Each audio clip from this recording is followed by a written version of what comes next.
So nandito tayo ngayon sa ano, Road 10. Ito yung mga nasunugan natin mga kakeso.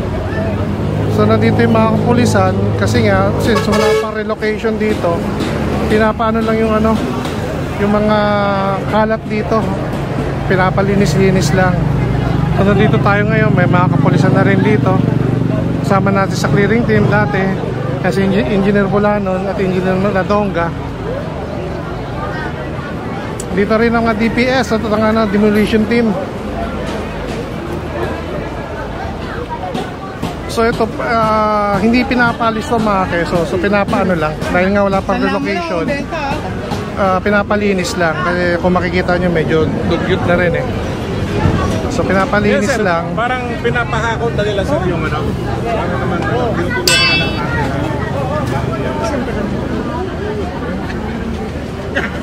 Kaya kala ko boss ha.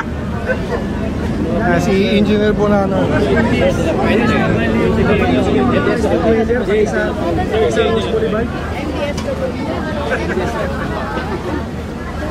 So nandito sila para mga siwa ng clearing team. Nagpunta ako rito eh. Kasi galing ako del pan, vacation sa mga homeless tsaka arrested dweller.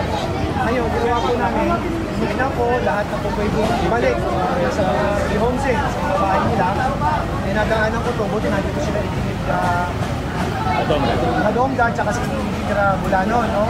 Nakita ko nga, tama naman ito kasi sobrang tagal na po nito. Nag-iinis tayo ngayon. Meron lang ako sa akin si Yorme, Mayors ko pa rin na inisi na buong Maynila, paliguan. Sir, sa department nyo, ano yung mga may tutulong nyo kay may ambang mga Yorme? Lahat po ng mga street dweller, lahat ng mga naninira sa bangketa, kukunin po namin ngayon yan, 24 oras. At dadalhin po namin ang mga care facilities, pati sa Kamada, sa Boys Town. Meron kami mga kamag-anak, lalo po sa mga kamag-anak. At meron kami programa ngayon, yung Balik Bahay, Balik Buhay program. Ganun po gagawin. Kasi karamihan dito sa mga street dweller, hindi naman po sila taga-Maynila. Nagkataon, pinagpag dito sa bangketa, namahay sa bangketa, pati yung mga minorities na nag-release, no? Yung mga sa kalsada, dahil yung kukunin natin. So, sir, yun na lang sir, mensahe nyo na kay Lord Miss ko. Siyempre, Master Jericho. Sa Yorme, agad-agad na mapapatupad. Nalinisin yung buong Maynila. No? Tsaka lalo yung mga kabataan. Huwag na kayo may mga kabataan, hindi sila makalat-kalat sa gabi. Mensahe na lang sir sa mga ito pag dumayo dito, hindi naman taga dito para Huwag na po silang tumayo sa Maynila. Kasi ang Maynila po ngayon, inis natin, inaalis natin. Kasi gusto ni Yorme na maging presentable, malinis, maayos, at siyempre payapa ang lungsod natin. Kaya nananawagan ako, kung wala naman kayong kamag-anak at wala naman kayong gagawin sa Maynila, huwag talaga sa Maynila. Kasi baka mamay, mapatpag ka sa bangketa, sana kayo mapatpag, diba? Meron naman tayo mga tahanan ng uwi sa probinsya o Metro Manila. So dito, masip kayo doon. Dito sa Manila, inaalis natin ang hige. No? Eh, siyempre gusto natin malinis, tsaka maayos, tsaka sipit sa lahat. Wala po. Thank you, Sir Jay. Dala po yan.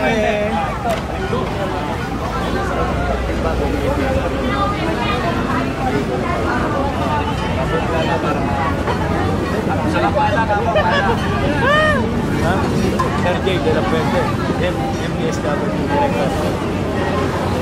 Yun nga mga boss, mga kakeso, MWDS. MDSW Director, si Sir Jay.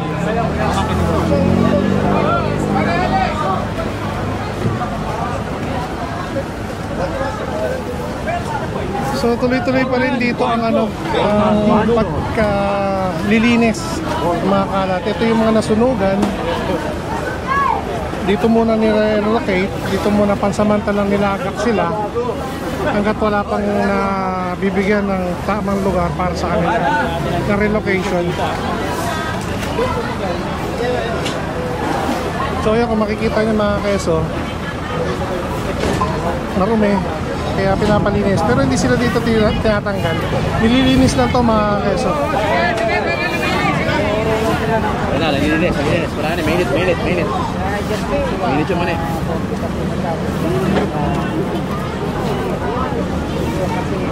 Dapat walalawak. So tingnan natin dito mga keso. Balay pa kalay. Kabila. Mahaba kasi ito mga keso eh. Ayan, hanggang dito pa. So wala pang relocation dito. Kaya dito muna pasamantala silang na nilaga. So since nga sabi nga na Director J kanina, direktiba ni Yorme na linisin ang buong Maynila.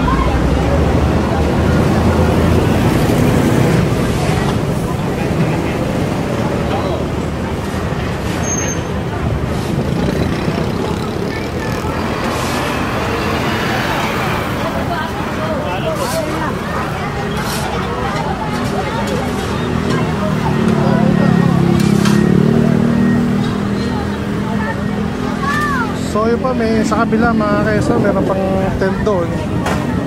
Maraming pamilya ang nandito.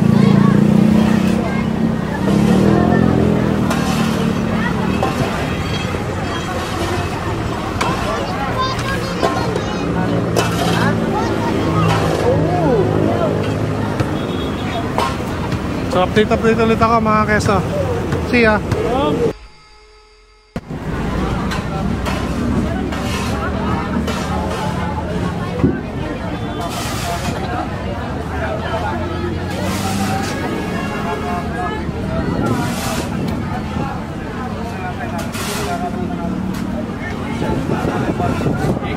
Thank you po. CE, Engineer Andres. Ayun si Engineer Andres. Kinausap na interview dito.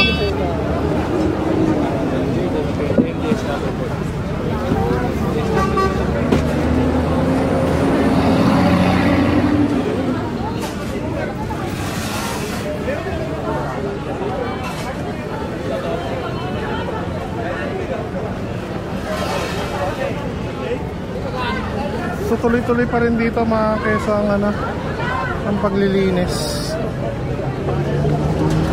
Dahil sa ginawang evacuation, dito muna nilagak yung mga nasunugan. Makita niyo ito mga keso.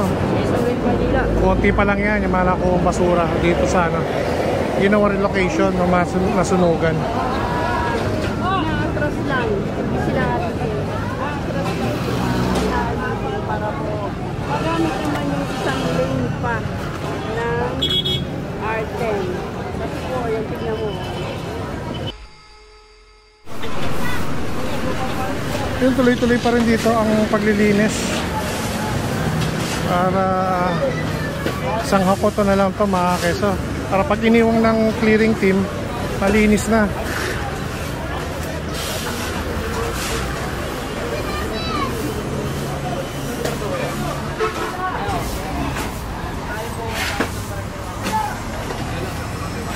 So nandito pa rin si Engineer Nadonga at ang demolition team.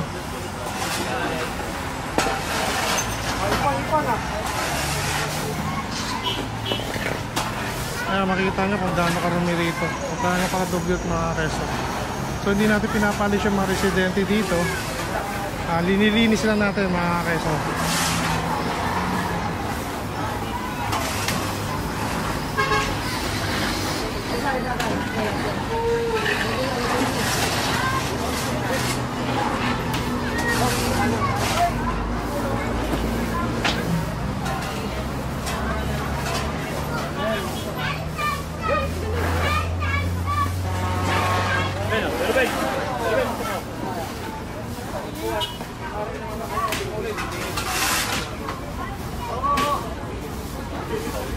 So dito pa rin tayo sa road mga keso.